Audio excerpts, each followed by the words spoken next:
A second batch of classified documents has been discovered by aides to President Joe Biden at a new location. The first batch of highly classified documents from the Obama administration was discovered in the office Joe Biden used after leaving office. Sky News Washington correspondent Annelise Nielsen joins us now live. Annelise, where were these discovered?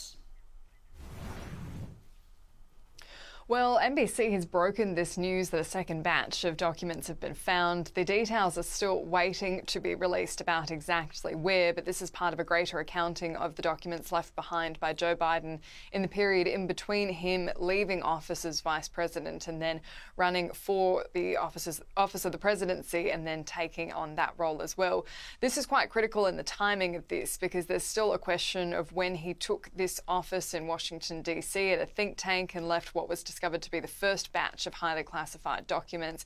There was a period of time there, so those documents must have moved somewhere else before he took over that office. And the question is exactly what's in those documents. They've been handed over now for inspection by the US Attorney in Chicago. But one of the other critical factors here is, are there more? So this seems to suggest that there are more.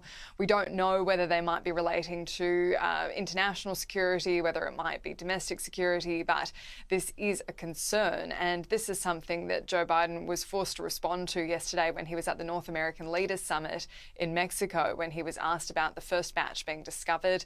And he said he was surprised. They found some documents in a box in a locked cabinet. I was briefed about this discovery and surprised to learn that there were any government records that were taken there to that office. But I don't know what's in the documents.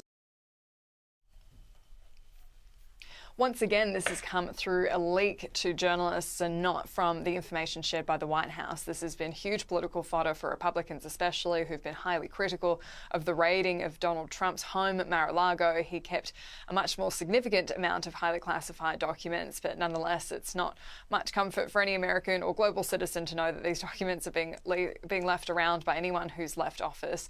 This is going to be part of a broader accounting of Joe Biden's personal offices that he used, and from the reporting, it's suggested that it's going to cover several different locations to ensure that nothing has been left behind.